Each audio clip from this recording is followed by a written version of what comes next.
The recent Samsung Unpacked event numbers are just mind-bending. People are buying the most expensive items on the menu. Oh, the foldables? Yeah.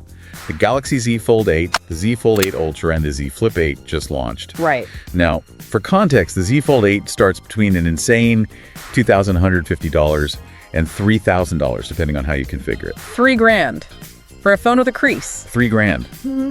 But the twist here is the adoption rate. Okay. In just 72 hours post-launch, India alone saw 270,000 pre-orders. Wait, what? Yeah, over 250,000 people in just 2.5 days. It is officially the biggest foldable launch in the country's history. Wait, hear me out. I have to push back on this. Because if a PS5 is basically a luxury good now, and everyday phones are getting price hikes, how are 270,000 people casually dropping $3,000 on a folding screen? I know, it sounds counterintuitive. Is everyone secretly a millionaire? Or is this just the ultimate status symbol flex? There has to be something else driving these tech economics. Well, it's a mix of status, sure, but you're hitting on the core issue. The real money isn't actually in those folding screens themselves. That's not. No, those are just the flashy consumer trophies.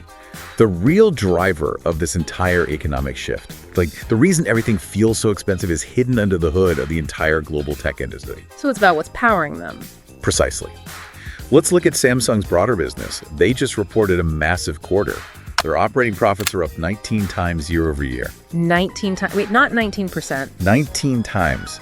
A 1,900% explosion. That is absurd. And to be clear, that is not from selling $3,000 smartphones. It's their AI memory chips. Ah, the data centers. Exactly. The data centers powering the AI boom require an unfathomable amount of high bandwidth memory to process these trillion parameter models. Right.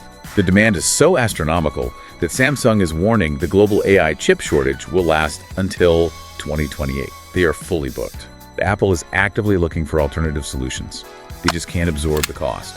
So essentially, Apple is being forced into the arms of Chinese suppliers because players like Samsung are hoarding all the capacity for AI data centers. That's the mechanism at play. Apple is looking to source memory chips from Chinese suppliers like CXMT and YMTC. Because if Apple relies solely on their traditional US-approved suppliers, given the current squeeze and the massive premium on memory, the cost of manufacturing an iPhone could literally double. A 100% manufacturing cost hike. Wow. So we'd be looking at a standard base model iPhone costing as much as a Samsung foldable. Yeah, which is a disaster for them. A total disaster. But Apple is playing a very dangerous game of geopolitical chicken here, aren't they? Oh, absolutely. Yeah. Moving to those Chinese suppliers isn't just a business transaction anymore. Right, because U.S. lawmakers are strongly opposing this move, citing national security concerns and all that. Exactly. So just looking at the facts on the ground, the reality is that Apple has to choose. Do they risk the wrath of U.S. regulators by shopping in China, or do they double the price of their core product and completely kill their sales momentum? It's a lose-lose situation for them. OpenAI just slashed the API prices for their GPT 5.6 model by an insane 80%. Yeah, and just to clarify for anyone wondering, API prices are basically what developers pay to plug OpenAI's brain into their own apps. So an 80% cut is massive. It really is. And they're doing it purely out of panic, honestly, over international and open source competition. Yeah, like India's Sarvam AI. The reports highlight they just built a 1 trillion parameter model entirely from scratch. Which is massive. It is. And for context for you guys, 1 trillion parameters basically means this AI has 1 trillion different neural connections determining how smart it is. It's huge. Exactly. And while OpenAI is just slashing prices to compete, Google is trying this totally different strategy. On their cloud, they're offering a new service called Gemini Distillation. Okay, wait. Distillation? Like making AI moonshine or something? Sort of, yeah.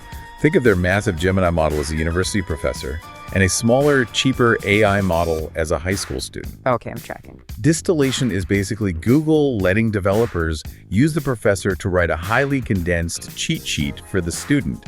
They're letting you teach a specialized, cheap AI using their most expensive AI. I get the mechanism, but honestly, why let developers bypass using your main expensive product? Is Google just terrified of losing the open source AI race? Well, they're not giving away the keys. They're more like franchising their intelligence. If Google doesn't give developers the infrastructure to build these cheap models on Google servers, those developers will just leave for an open source competitor. Makes sense. The Sky Nomad, a phone company making a plug-in hybrid EV. The N70 and N90 models apparently get a 705-kilometer range, which is wild. Yeah, it's a massive range. But here's the craziest part. The front seats rotate 180 degrees. The entire cabin turns into a literal dining or living room. And the whole car costs roughly $51,000. They're basically merging your living space and your tech ecosystem because standalone gadgets are hitting a ceiling, right? It's basically a smart home on wheels. Honestly, with the current housing market, I might just refuse to pay rent and go live inside a Sky Nomad. 51 grand for a high-tech house that drives. I mean, hand over the keys right now. It perfectly captures the moment, doesn't it? It The fails. physical world is constrained, so the tech industry is just getting weirder to compensate. Seriously. So where does that leave you, the listener? Think about it. A PlayStation costs nearly $1,000, but top-tier, world-changing AI intelligence costs literal pennies. It's the ultimate inversion of value. The physical is precious, but the digital is basically free. Right. So here's a final thought for you to chew on today. If AI software becomes virtually free by 2028, but the physical hardware to run it becomes this exclusive luxury, are we all just gonna end up renting our processing power via the cloud just to run our daily lives? I mean, are we gonna have to stream our reality because owning the local hardware is just too damn expensive?